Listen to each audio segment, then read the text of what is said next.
I want to give y'all a quick update on my great nephew. As I mentioned last week, our niece, Meira Walby.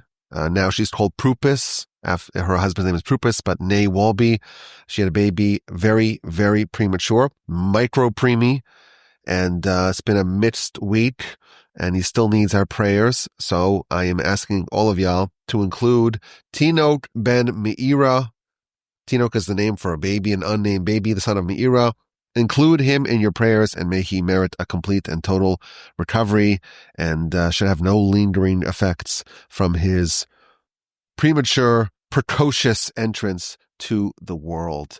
It's Parshas Emor. It's a very full parsha. We have a staggering 56 mitzvos, most of them relating to the Kohen, but the parsha ends with the laws of the menorah lighting and the laws of the showbread and the very unusual and tragic story of the blasphemer. So we have at the beginning of the parsha all the laws of the Kohen. At the end of the parsha, the blasphemer. In the middle, we read about the festivals. In 4 places in the Torah, we read about the festivals, Parshas Mishpatim, and now Parshas Emor. And then again in the book of Numbers, Parshas Pinchas, and finally in Parshas Re'eh. And it starts off with Shabbos, which is the first of the festivals, even though we don't typically think that Shabbos is a festival, because Shabbos is not, so to speak, remembering an event that happened. It's not contingent upon the calendar. It just happens whether we like it or not. It's interesting in the prayers that we say on Shabbos, we say, Mikadesh HaShabbos, God sanctifies the Shabbos. It's holy, it's sacrosanct, whether we like it or not. Whereas on the festivals, we say, Mikadesh Yisrael v'hazmanim. God sanctifies Israel and the special holidays, because we have a say in determining the holidays, we have a say in determining the calendar. So typically Shabbos and festivals are different. When it enumerates the festivals in our parsha, it begins with Shabbos, and then it proceeds to talk about Passover, Pesach, and the mitzvah to eat matzah, and it interjects with the laws of the Omer. We bring the Omer offering on the second day of Pesach, and then we count the Omer from Pesach to Shavuos. On Shavuos, we have the 2 bread offering, the Shtei Alechem, and then it continues Rosh Hashanah and Yom Kippur and Sukkot and Shmini Atzeres and the mitzvos of Sukkot, the 4 species that we shake, and of course the mitzvah to sit in the sukkah on Sukkot. I want to focus on the mitzvah of counting the Omer. As you perhaps know, we are right now between the periods of Passover, of Pesach, and Shavuos, and last night was the 30th day of the Omer, so we're 60% of the way from Passover to Shavuos. We have a mitzvah in our parasha, chapter 23, verses 9 through 17. It tells us that when the nation enters the land and they have to bring this Omer offering the day after the first day of Passover. And when they do that, all the new grain from the New Year's crop is now permitted, meaning when you have the new cycle of the crops, you cannot eat the new crop, the new grain, until the Omer offering is brought on the second day of Passover. And then we read, you should count. You should count from the day after the first day of Passover, meaning the second day of Passover. From the day that you bring the Omer offering, you count 7 full weeks until you finish 7 full weeks, which is 49 days. Then you have the 50th day, and then you bring the Shtei Alechem, the offering of the festival of Shavuos. This is one of the 630 mitzvahs in the Torah, is the mitzvah to count the Omer from the Omer offering, which is the barley offering brought on the second day of Passover, all the way to the festival of Shavuos, which is 50 days later. We count 49 days, and on the 50th day, which is the following day, which is the festival of Shavuos, then we bring that other offering, the Shtei Alechem, the wheat flour offering. Now, there's a very interesting comment in the Ramban in our Parsha. He tells us that really the festivals of Pesach, which of course marks the Exodus, And the festival of Shavuos, which marks the Sinai revelation that happened 50 days later, they're actually one big festival. It's one big festival. A festival of Exodus, of redemption, of salvation and elevation at Sinai. And the days in between, meaning the days of the Omer, it's like the Chol HaMoed, it's the intermediate days that bridge the two bookends of the festival. Now, this is a very interesting idea because it recasts the connection between Passover and Shavuos, and certainly the days in between the days of the Omer, it recasts it in a different light. The nation, they were enslaved for hundreds of years in Egypt. And they were miserable, and they were enslaved and oppressed. And the Almighty performed a very long series of miracles and empowered Moshe, go save the Jewish people, go to Pharaoh. We know the story. 10 plagues, the death of the firstborn, the paschal offering, the blood on the doorposts. The nation leaves with an outstretched arm. Biyad chazakah, with a strong hand. The Exodus. We bid adieu to Egypt. The Ramban tells us this is just the beginning of a long festival. This is just the beginning of a long transformation. After the Exodus, and we left Egypt, never to return, we didn't quite finish the job. Now we do know. 7 days later, Egypt makes a dramatic reappearance. They pursue them. We have the splitting of the sea. That's the 7th day of Pesach. But the Ramban says, well, still the job's not done. And they leave Egypt for good. They collect all the booty after the Jewish people walk through the dry land. The water split into walkable paths. The Egyptians follow them. The water crashes down upon them. They collect all the goodies. They travel to Mara, and they have the water sweetened for them in Mara. They are eating manna, and they have the war against Amalek, and they arrive at Sinai, and they get the Torah. That's the completion of the Exodus. This is a story of redemption. This is a story of unshackling ourselves from the bondage that we had to Egypt. Until the nation received Torah, until the dramatic theophany at Sinai, the Jewish people were not quite free. The Mishnah tells us true freedom is only with Torah. So this is a festival, a big expanded festival of freedom, and it unfolds sequentially.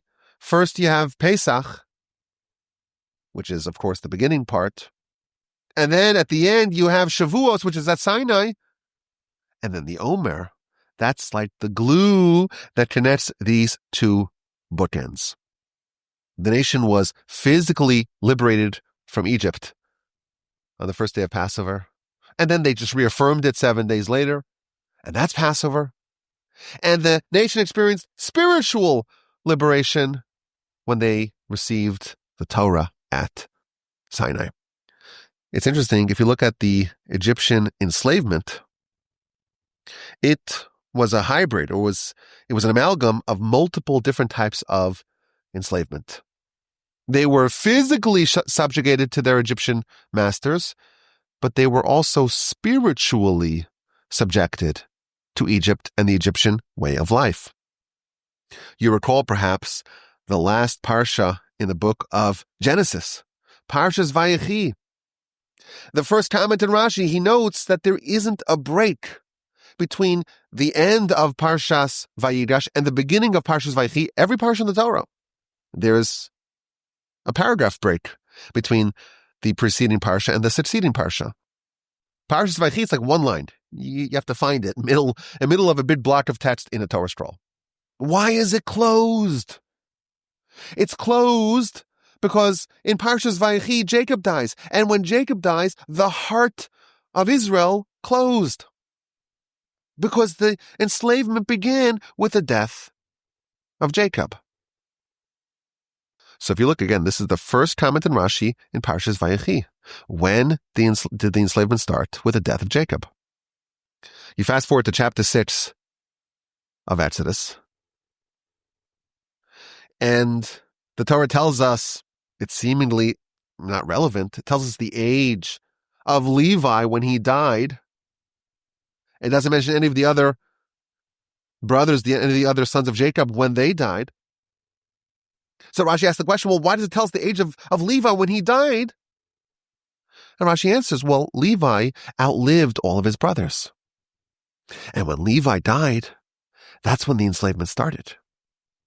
And therefore the Torah wants to mark a milestone in the story of enslavement with the death of Levi. And of course, I would ask the question, wait a minute, just a few chapters earlier, you told me that the death of Jacob marks the beginning of the enslavement. Now you tell me that the death of Levi begins enslavement. And the answer is, there's two types of enslavement. There's physical enslavement, and that began only with the death of Levi. The spiritual enslavement, that began with the death of Jacob. Well, if Egypt is two-tiered enslavement, the Exodus is two-tiered as well. So there's a spiritual Exodus, there's a physical Exodus, there's Passover, there's Shavuos. It's interesting, if you look at the story of the Exodus, a lot of the storyline is focused on the discussion, the dialogue between Moshe and God when God instructs Moshe at the burning bush, go to Egypt and go save your brethren. And Moshe responds with a long series of objections. I'm not worthy. I can't speak properly. They won't believe me. What name should I say? Send Aaron instead.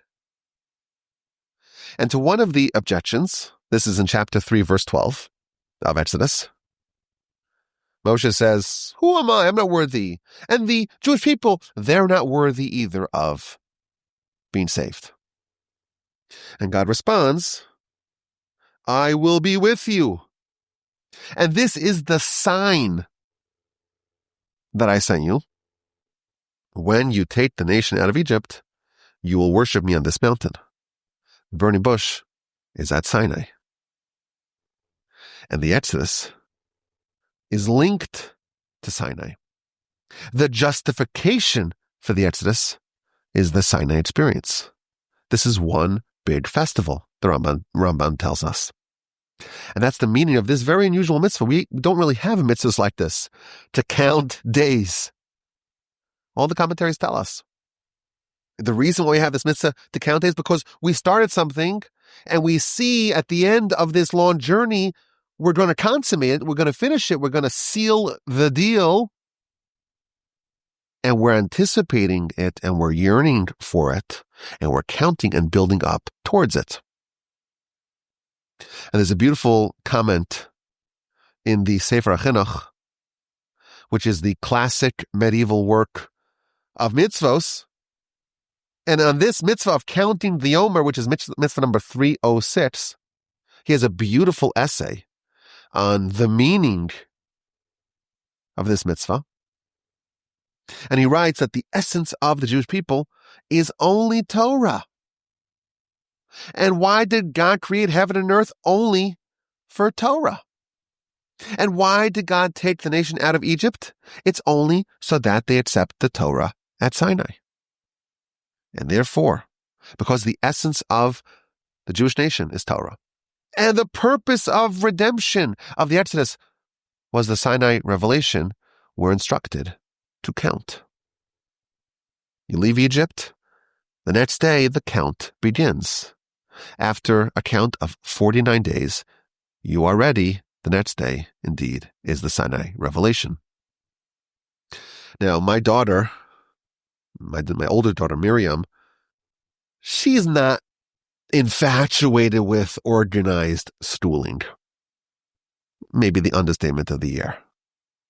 So the past couple of years, she's had this massive board where it's titled, I'll tell you what it's called, When Will This Torture End? She's a little dramatic. When will this torture end? And then she has, like every day, she gets home from school and marches off a day. Apparently, there's only like 20 days left to school. And many have questioned, why are we counting up? Maybe we should count down. Start with 49 and we're getting closer. Instead of last night being day 30, well, how many days left? You have 19 days left. And the answer, there's many answers, but many of them are along these lines. We're not idly counting days. During the period of the Omer, it's like part of this grand festival of freedom, of redemption, of unshackling the bonds of Egypt. So we're not supposed to just sit around and wait. We're supposed to prepare. And every day we're getting closer. Why are we getting closer? Not just because some time has passed. Your clock now has crossed 24 hours since yesterday. Oh, you're closer. Every day you're trying to change yourself and elevate yourself and uplift yourself and remove obstacles to make yourself worthy of experiencing, of reenacting the Sinai revelation. So if we're just killing time and we're just counting down, then it makes sense to just start from 49 and make your way down. But when it's actually building ourselves, preparing ourselves for the receiving of Torah at Sinai, we're not the inmate Xing off days until freedom. We're actually climbing the ladder one rung at a time, preparing for that momentous reenactment of Sinai on Shavuos. Now, it's interesting. My grandfather, blessed memory, used to always say,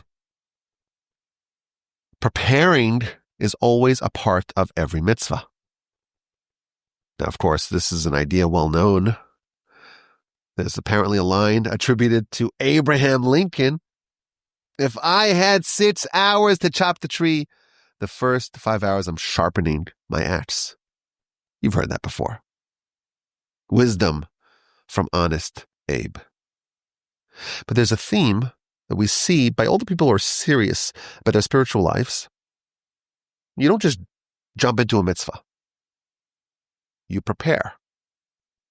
The early pious ones would spend an hour before prayer preparing. We have the whole month of Elul before Rosh Hashanah to prepare.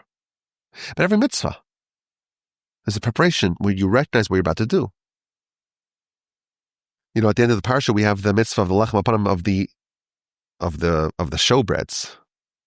It was placed upon the table, the shulchan, and it was baked once a week. 12 very large boat-shaped loaves of bread.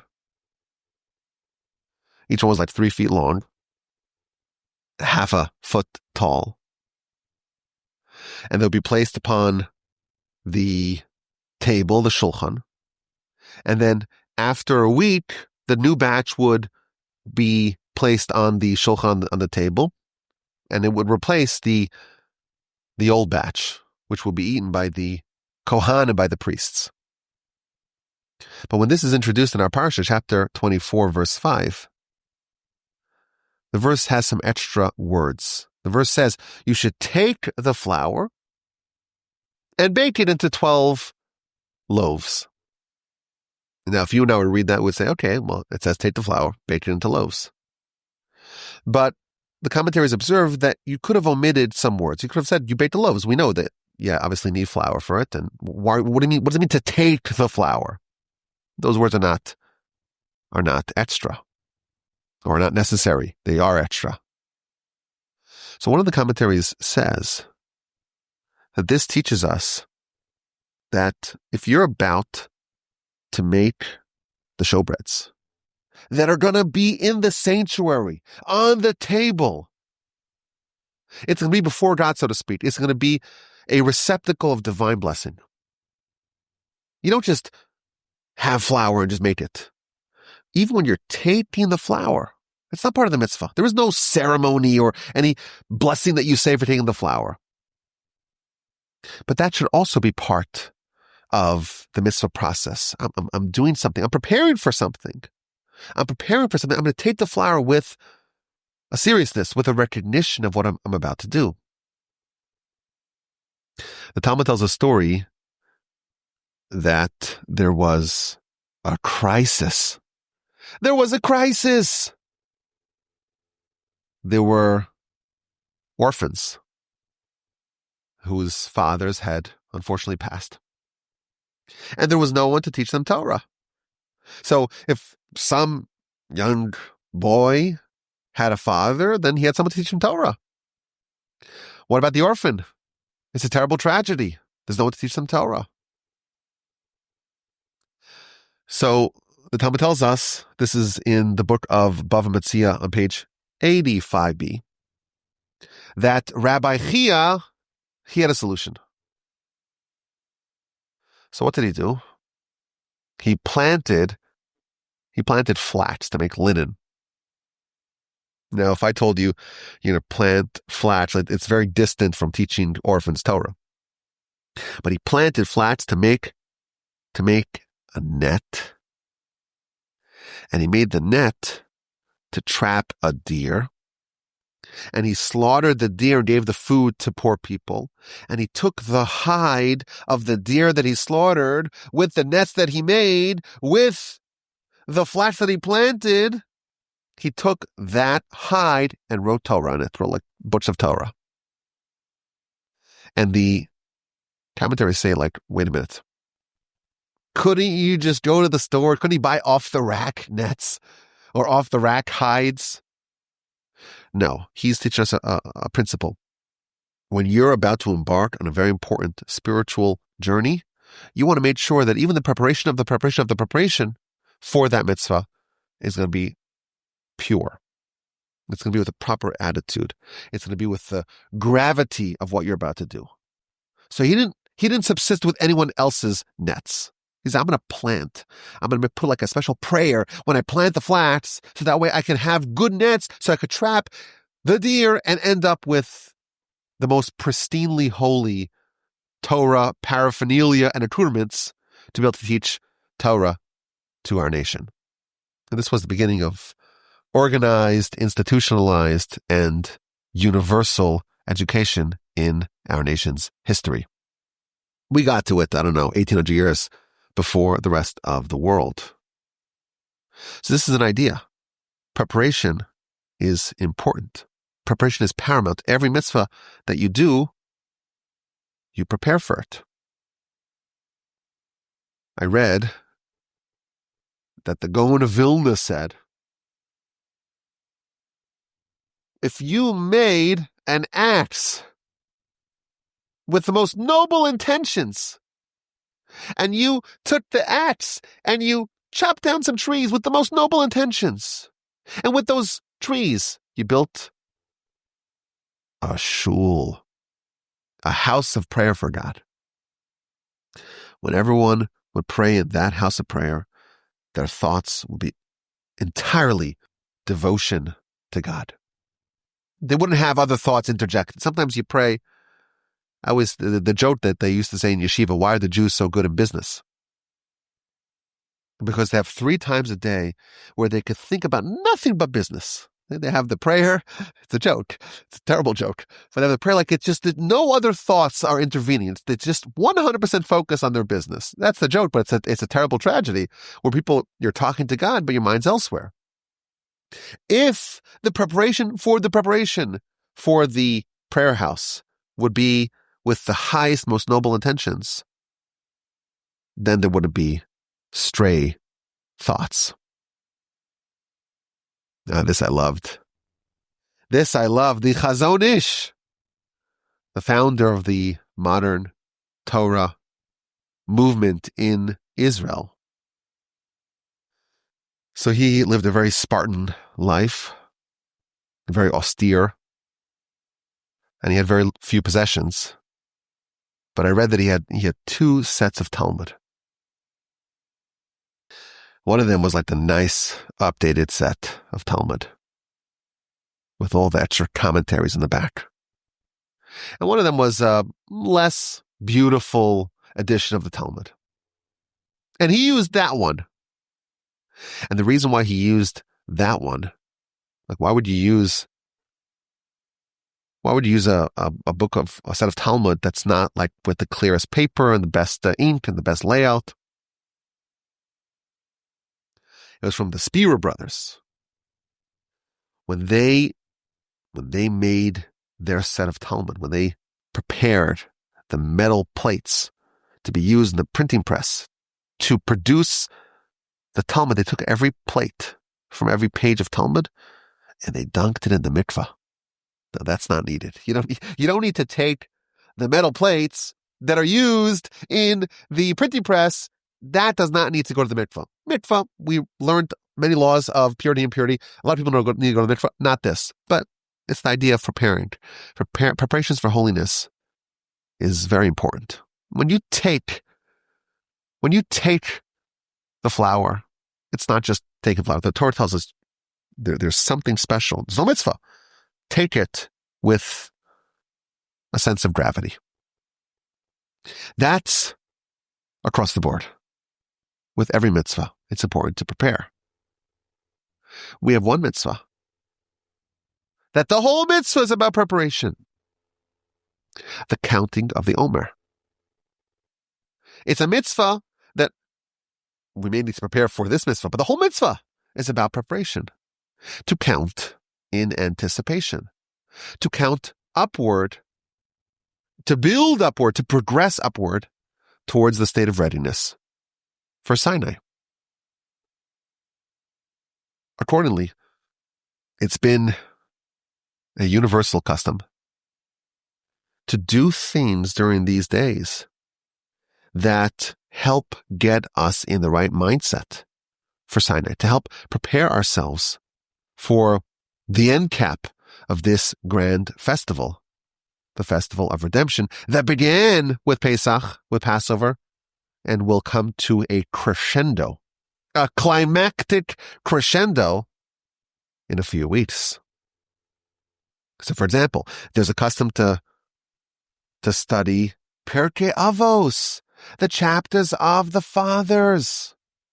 That's like the best preparation for Sinai. That's like almost the Genesis. Genesis is the book of the forefathers. The forefathers didn't have the sign of revelation, but they were the preparation. Well, these are like the lessons, the chapters of the forefathers. Some have a custom to study the 48 ways to wisdom during the 49 days of the counting of the Omer. Well, what about the extra day? So I said, well, maybe the extra day is like the allowance. It's the paid time off. It's the one day that you could mail in. But others have said, no. That's the day before Shavuos, the last day we got to review all 48. Or some have suggested, well, the first day is where you plan, where you envision that 48 rung ladder that you're about to ascend. But that's a common universal custom. Others say, well, the best way to prepare for Sinai is to just study Torah. How do you prepare for Torah with Torah? And in fact, that's what the nation themselves did after the Exodus.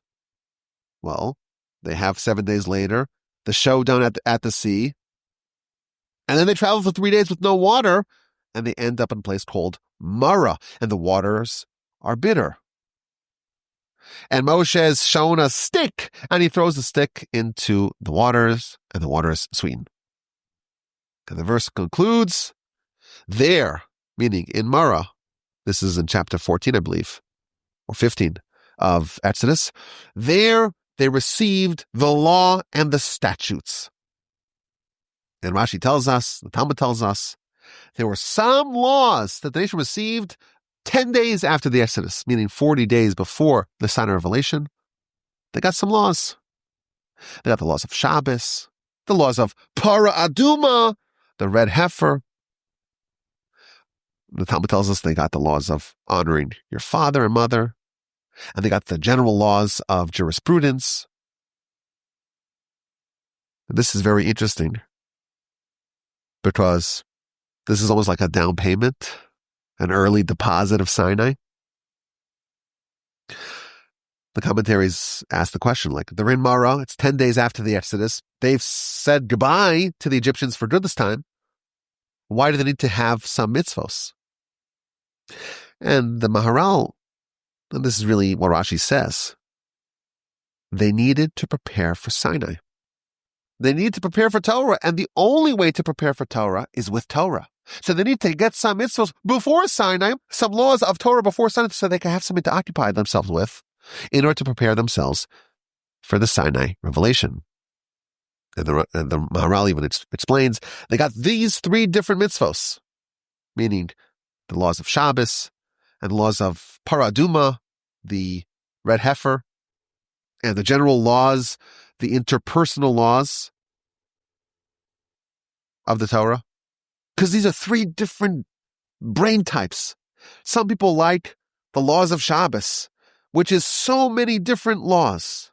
And they like to just study all the preponderance of different laws. And then you have the Paraduma, which is the kind of person who wants only one law. But it's just profoundly deep. And it's really unfathomable how deep it is. Because the deeper you go, the deeper you realize it actually is. And that's why no one could possibly encapsulate all of the insight of the red heifer. It's beyond human intellect. It's only one law, but the deeper you go, the deeper you discover it is. And they have the laws, the general laws of jurisprudence, because that's not so many laws per se, and that's not really one very deep law, but it's very fine and very nuanced. And there's very slight subtleties that separate one law from the other. And there was variety. Everyone needs to study Torah to occupy themselves with Torah to prepare for Sinai, but everyone has to find the type of Torah that speaks to them. You have to find the right Torah to occupy yourself with, to have the pastime of the Omer, because you need that in order to receive the Torah at Sinai. And therefore, us too, if we're going to prepare for Torah, for Sinai, we're going to, so to speak, utilize the days, the intermediate days, the days of the Omer properly. It's a good idea. It's an extra good idea to busy yourself, to occupy yourself with Torah. But I want to share maybe a different idea. The Talmud tells us that this period of the Omer was also a tragic period in our nation's history. The great Rabbi Akiva, the greatest of the sages of the Mishnah, he had 12,000 pairs of students. The students studied, each one had a pair, and therefore there were 12,000 pairs, 24,000 students all told. And they all died in a plague because they did not exhibit sufficient honor to each other. And when did they die? They all died in this period between Passover and Shavuot. And that's why these are days of mourning. And that's why the law tells us that this is not a time to get married. There's no weddings. We don't do weddings. Weddings are times of celebration. We're kind of mourning. And the custom is to not get a haircut or a shave. And that's why if you're on torchzoom.com Tuesdays at 8 p.m., you see I have a nice, thick, bushy NHL playoff beard. I met someone today. He's like, the beard's kind of intense. Beard's intense. And now my mustache is now going into the food, which I kind of like. It makes it more flavorful. Why? Because this is a time of mourning. But the law says that the mourning ends on the 33rd day of the Omer. Why? Because on the 33rd day of the Omer, the students of Rabbi Akiva ceased dying. They were dying from Pesach to Shavuot, but it stopped on the 33rd day of the Omer. Now, this whole idea is kind of mind-bending because we know Rabbi Akiva was the author of the idea that to love your fellow as yourself, ve'ahavta l'reacha kamocha, which we read, of course, last week, that is the principle of all of Torah. Rabbi Akiva himself was the one who professed, who preached that the imperative to honor and to love and to hold your fellow in high regard and high esteem. So how is it possible that his own students were lacking in this regard? Now, it's also interesting. We know that the Sinai revelation, we read about it in the book of Exodus. But before the Sinai revelation, there's a very famous comment, or there's a very famous verse that tells us that the nation encamped around the mountain.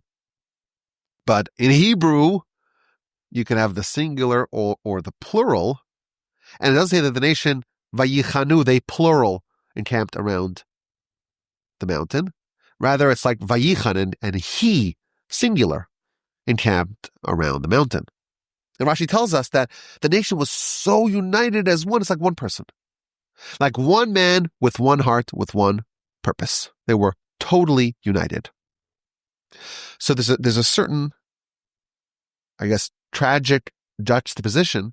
On one hand, during this period, the nation, in the original Omer, they were blending themselves together. They were binding themselves to each other to the point where they became, before Sinai, the day before Sinai, or at least the days before Sinai, they became like one person.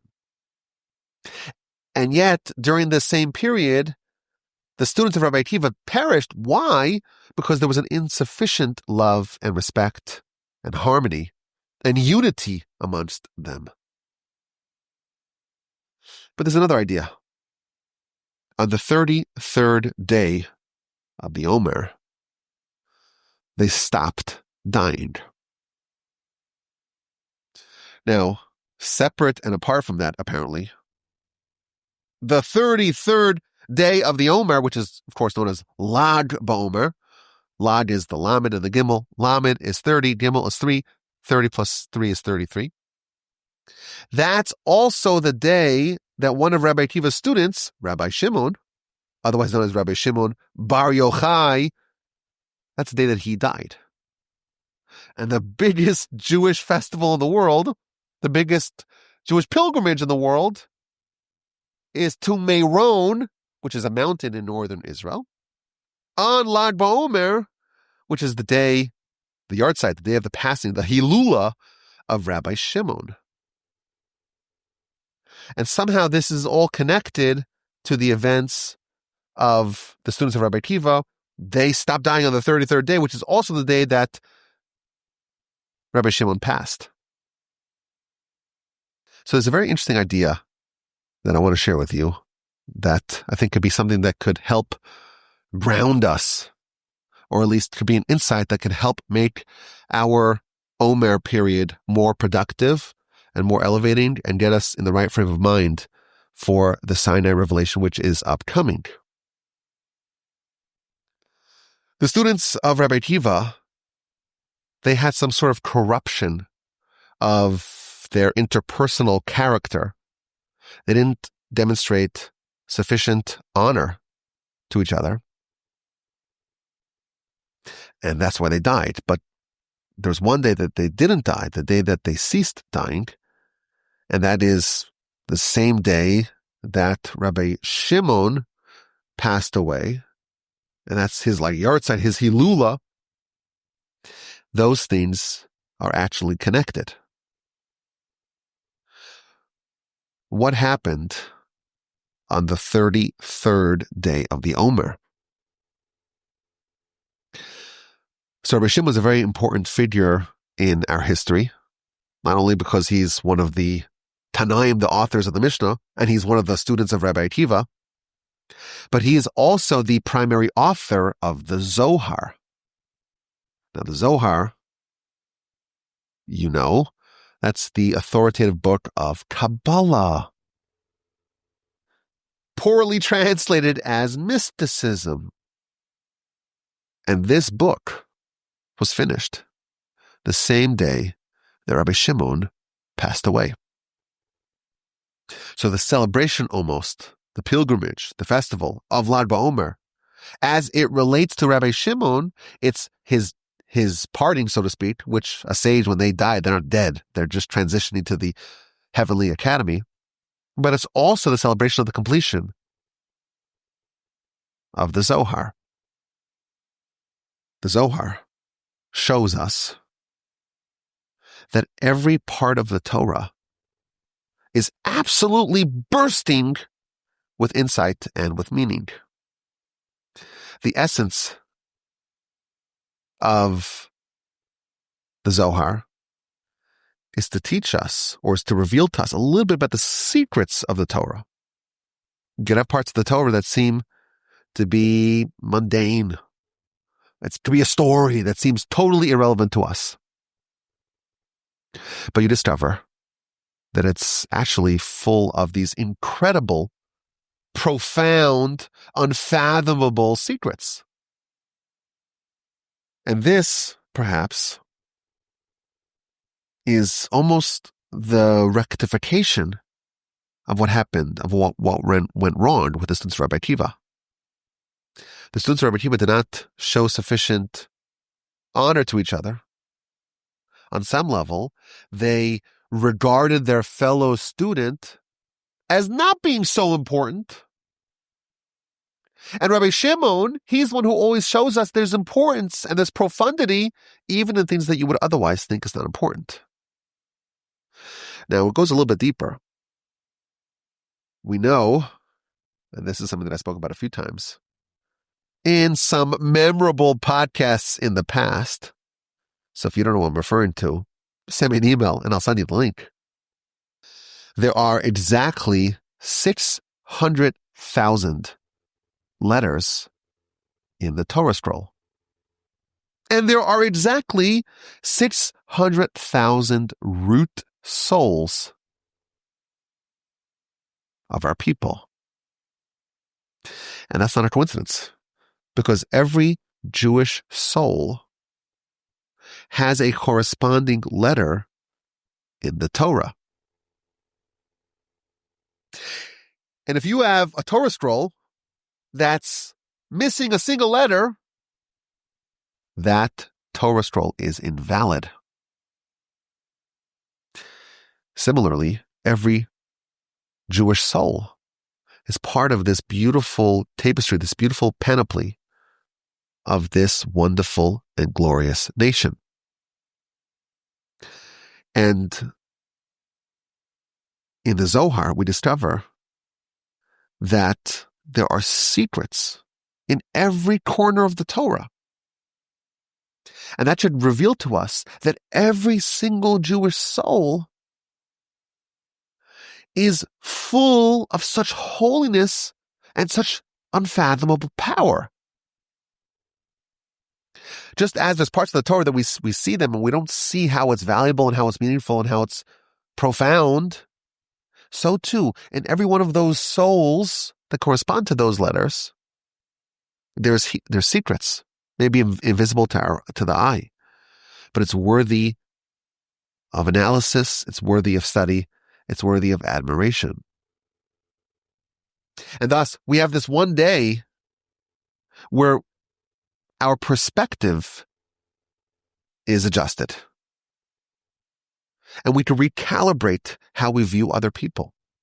And yes, maybe there was a shortcoming that the students of Rabbi Akiva had, but comes along this day, and what this day reveals is that every part of the Torah and every part of this nation is absolutely worthy of admiration. So I think a very valuable exercise to do during this time of preparation is to take the lesson of Rabbi Akiva, that there's a principle of Torah that's to love your fellow as yourself, and to take the lesson of Rabbi Shimon, that even the parts of Torah, even the parts of the nation that don't seem to be resplendently, brilliantly worthy of admiration, and to know and to recognize that there's absolute diamonds everywhere.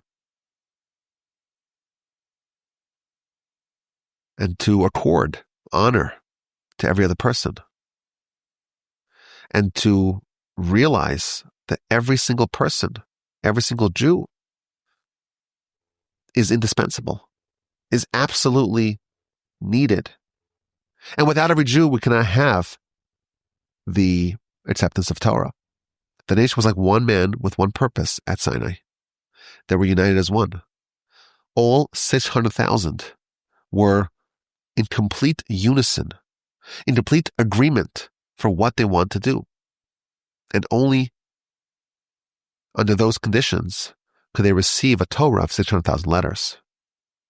To see the blessing in every person, in every Jew. To see the worth and the honor and the indispensability of everyone else. It's hard. It's not easy. We're not going to claim that we're better than the students of Rabbi Akiva who perished. We're not going to make that claim. It's hard to get out of your own little bubble and to see the value of others. It's very hard. But that is something that we can focus on during these days and hopefully make our way closer and closer towards the ideal of ve'ahavta recha kamocha, the ideal that we can gather at Sinai, like one man with one purpose. A powerful idea for how to make the Omer days more productive and how we can do our part to bring about the culmination of this double-ended, double-capped, so to speak, festival of redemption and freedom.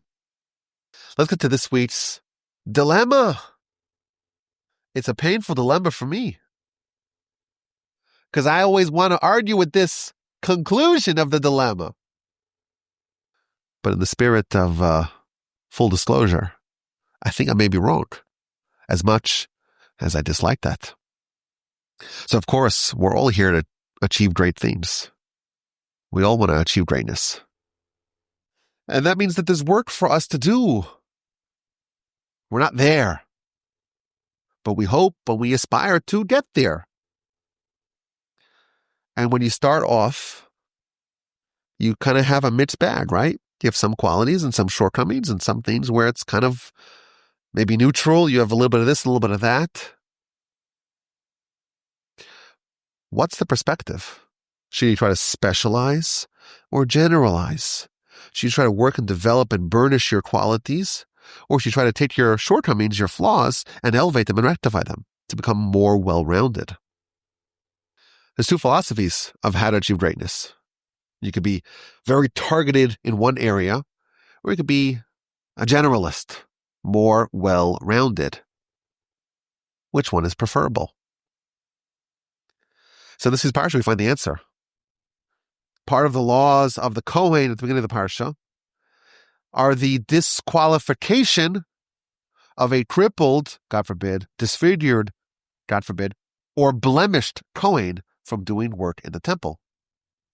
Chapter 21, verse 17, speak to Aaron and tell him any one of your descendants who has a mum, who has a blemish, they cannot offer any service or sacrifices in the temple. And the commentaries observe, many of the commentaries say the same thing, that the message is to Aaron that this applies by his descendants. This is like a tacit proof or promise that Aaron himself will never be subject to these blemishes. And then it starts to list. Someone, God forbid, is blind or lame or has misshapen limbs or organs or broken leg or broken arm or a hunchback or someone's really short like a dwarf, has growths in all these different places. It lists 12 different blemishes that will disqualify a Kohen from doing work in the temple. And then it adds a verse that's like an inclusive verse. Someone has a blemish, and the Talmud tells us that's any blemish at all, any physical impairment, any physical disfigurement, they're disqualified from doing work in the temple. And the Rambam, he counts a total of 140 different blemishes that would disqualify a Kohen. Now, of course, the question that we have to ask is, wait a minute. Why should someone who was born with a disfigurement, God forbid, or some sort of impairment or blemish, why should they not have a right to do work in the temple? It's a good question, but I ask the same question about myself. I'm a standard issue Israelite. And there's nothing standard about any Jew, but still, Israelite nonetheless. So if I want to do work in the temple, there's nothing I can do. Absolutely nothing. The closest you could get is if your daughter marries a Kohen, then your grandchildren, your descendants, can maybe do work in the temple. But otherwise, you're just out of luck. So it's okay. So if someone's blemished, God forbid, they're just no worse than the Israelite.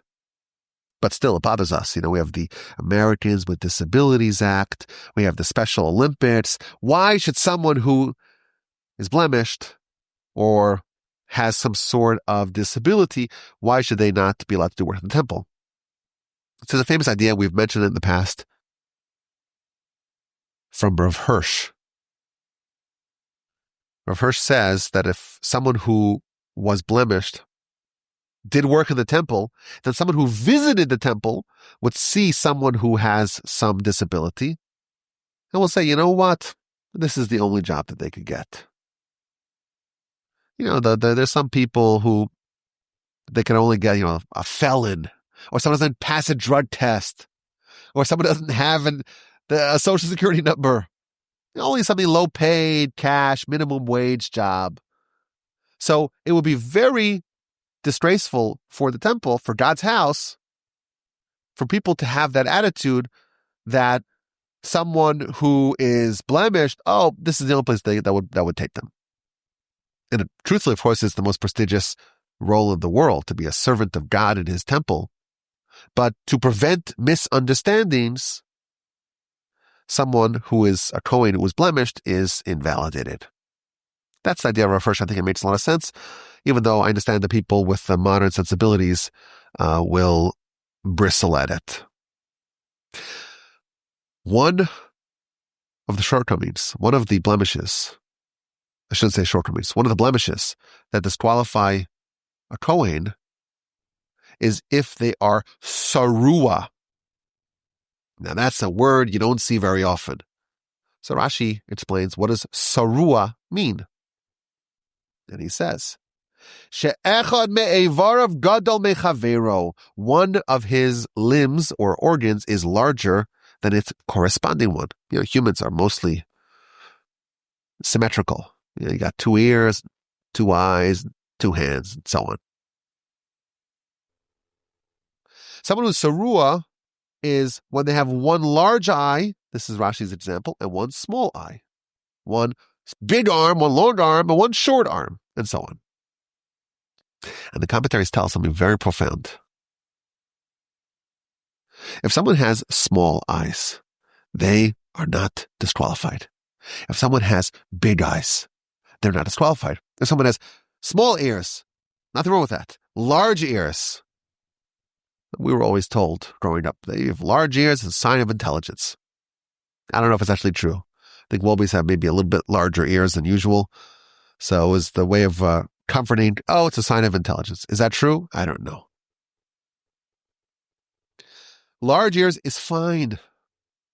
Having 1 big one and 1 small one, that's a problem. When there's an asymmetry, when it's lopsided, when it's not proportional. And the commentators extend this idea that the ideal is when there's symmetry, when there's proportionality. And if someone has isolated greatness in one area but not in the other, that is actually a blemish. When we grow, it should be holistic. It shouldn't be that we have greatness in one area and in other areas we have something very small corresponding. Now, if someone's just small all around, that's okay. But if someone's big in one area and small in the other area, that is a blemish. That's what the commentaries observe from this idea of the sarua, one of the blemishes that disqualify a Kohen. My grandfather, blessed memory, used to say that in every step of growth in Torah, you have to have a corresponding step in growth in kindness. And in truth, the Talmud says that. If someone's a great Torah scholar, but when it comes to kindness, that's not my thing. That's not my area of expertise. That, the Talmud tells us, it's like someone who doesn't believe in God. How could it be that someone is so great in Torah, but when it comes to interpersonal kindness, they just don't have it? That is a problem. And it's equivalent to not believing in God, the Talmud tells us. Similarly, you have a step in Torah, it must be paired with a corresponding step in humility. And the example that he used to bring is that when we pray, we have the Shemona Esrei, 18 benedictions, really 19 if you count. And we bow 4 times, twice toward the beginning, twice towards the end. That's the law. But what if someone is a high priest? A high priest bows for every blessing. You're greater, you must have greater humility, greater submission before God. And what about a king? When the king bows, he just stays down from the beginning of prayer to the end of the prayer. You have so much greatness, you must have ever more humility. Otherwise, it's imbalanced. It's lopsided. And the reason why I struggle with this is I kind of like the idea. I'm enchanted by extraordinary ability and still in one area. And the whole idea of being well-rounded, I don't know, it doesn't excite me to be well-rounded. And I'm kind of intrigued by someone who has real outlier ability or development in one area. And it doesn't bother me so much, that the other eye, so to speak, is much smaller. But I think that this is correct. When there's disproportion, it's problematic. We know that Esav, he was outstanding in one area more than his brother Jacob. He had the mitzvah of honoring your father. He excelled even greater than Jacob did. But of course, Jacob is greater. And the description of Jacob is that he's tam, which means he's wholesome, which means he's well-rounded. And there are many other examples of this idea. I think we mentioned this in the past. If someone has a massive bread, like a loaf of bread that covers the whole table, and it's gleaming, and it's fresh, and it's sumptuous looking, but one of the kids grabbed a little bit off and bit off a part of it. And you have a small, couple-day-old, lumpy-looking little roll, but it's perfect. Which one do you make the blessing on first? You make a blessing on the shalim, on the full one. Even though the other one is much more impressive. It's impressive, but it's not complete. That is a problem. Incompletion, it's a blemish. Asymmetry, imbalance, is a blemish. We must strive. Now, I'm saying this, I know it's true, even though it bothers me. I apologize. I'll be honest with you. We must strive to achieve holistic greatness in all areas. I was thinking of ways to explain this. Like if you have a 1,000-piece puzzle and only one piece is missing, that's the only thing you'll notice. And it'll just jump out at you. When you finish something, when you complete something, when it's done and it's finished, that is something to celebrate. Day 2 of Genesis was a very productive day. It does not say that it was good, ki tov, because the job was not finished. Monday's work was incomplete. Twice on Tuesday, it says ki tov. Why? Because the work of Monday and the work of Tuesday were both finished. Goodness is assigned on a finished job. I thank you for your attention in this week's Parsha podcast.